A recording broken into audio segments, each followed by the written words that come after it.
For the safety of your smile, use Pepsodent twice a day. See your dentist twice a year. From the Hollywood Canteen, the Pepsodent Show, starring Bob Hope and his guest star, Bette.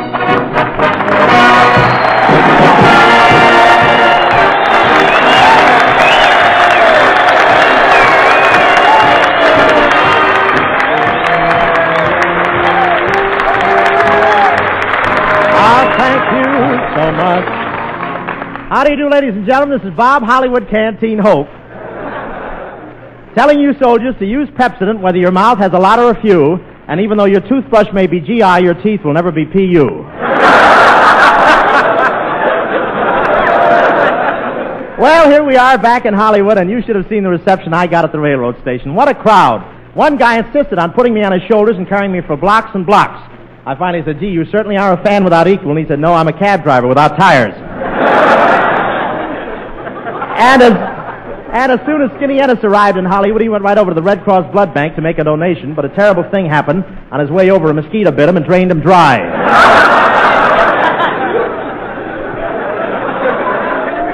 Everything has changed in Hollywood, though. It's all dimmed out down here along the coast, and you can't have any lights shining toward the sky. In fact, in the drugstores, you have to play the pinball machines upside down. And they have a midget underneath to tell you what your score is. And they've certainly got an efficient way of moving the troops from one place to another down here. In San Francisco, they use trains. In Seattle, they use flying fortresses. Down here, they just sent out a girl in slacks.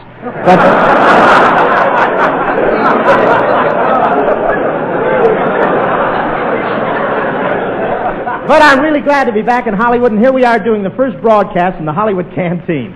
Boy, this is really a marvelous place. Any enlisted man can come in here, be entertained by the top Hollywood talent, and get free food served by Hollywood beauties.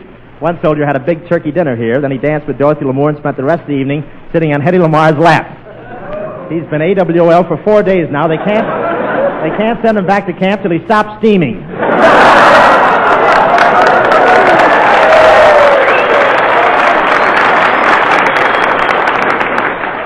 And it's so crowded that if a soldier wants to play the radio, he has to squeeze past Lana Turner, Hedy Lamarr, and Betty Grable just to put it on. In 5 minutes, I heard 148 different programs. But can you imagine all those beautiful hostesses and only servicemen are allowed? I know one guy who got dressed up in a uniform so that he could get into the canteen, but they knew he was a fake because the uniform fitted him. So they threw me out.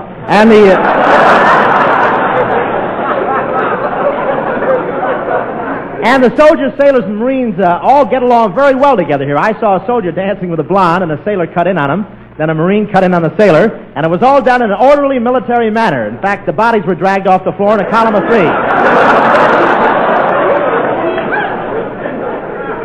One of the soldiers here danced with a fat girl the other night, and when he wanted her to stop dancing, he didn't smile at her and say, should we stop dancing this? He just stood at attention and shouted, company, halt!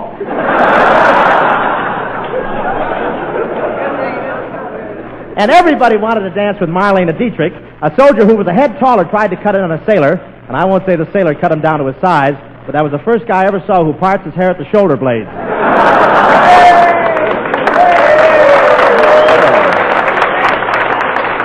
And I want to tell you, there's certainly a lot of strong soldiers hanging around the canteen here. I walked in with a blonde on one arm and a brunette on the other. 2 minutes later, no blonde, no brunette, no arms. And Dorothy Lamour came down here to work last night, but she was almost had a disaster. She was standing in the kitchen in a sarong when a nearsighted soldier reached for a dish towel.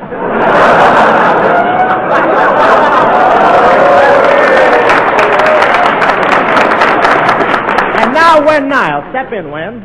Say, Bob, doesn't it feel great to be back here in Hollywood? Oh, it certainly does, Wen. Hey, I'll bet you got a great welcome when you went down to Paramount. Oh, what a welcome. You've seen that big red carpet that they roll out for the stars? Yeah? Did they roll it out for you? Certainly. Then the producer turned to me and said, I'm glad you're back, Hope. Now go get the vacuum.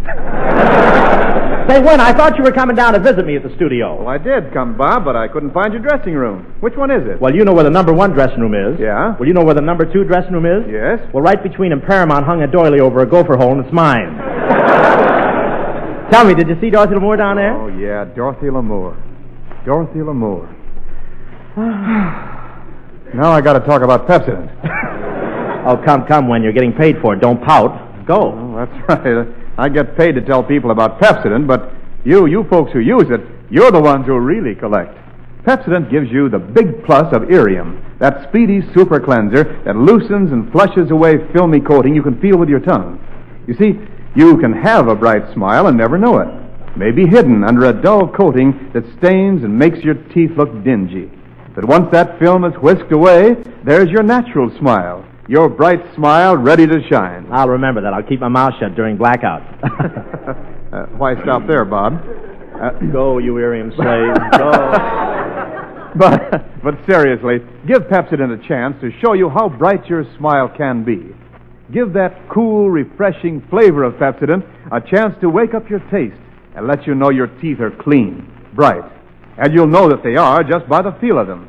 So, tell you what to do. You know that empty metal tube you've been saving? Take it to your store tonight. Doesn't matter what kind of an old tube you take to the store. The important thing is to bring back a tube of Pepsodent toothpaste. And here's Frances Langford, ladies and gentlemen. Here she is.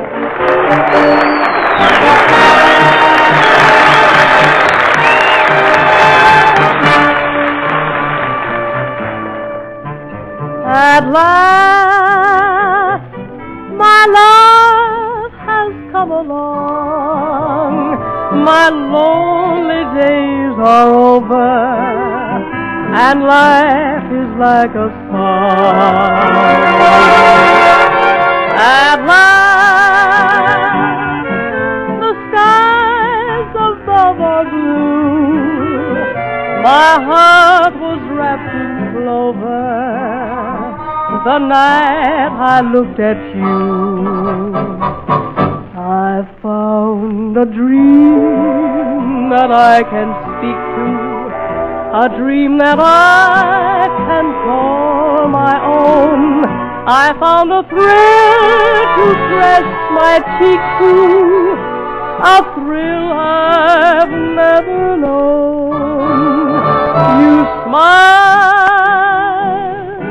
and then the spell was cast, and here we are in heaven, and you are mine at last.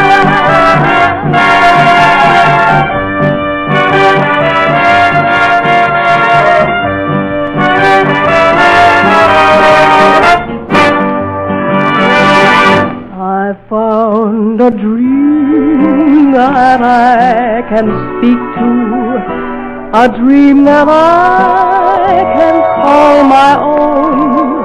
I found a thrill to press my cheek to, a thrill I've never known.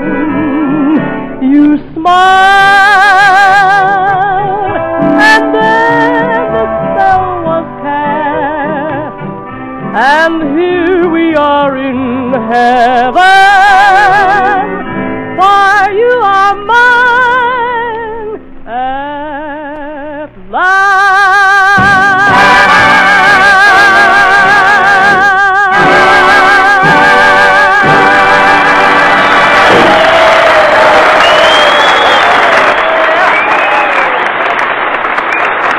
Fine, Frances. That was Frances Langford singing at last. And now, ladies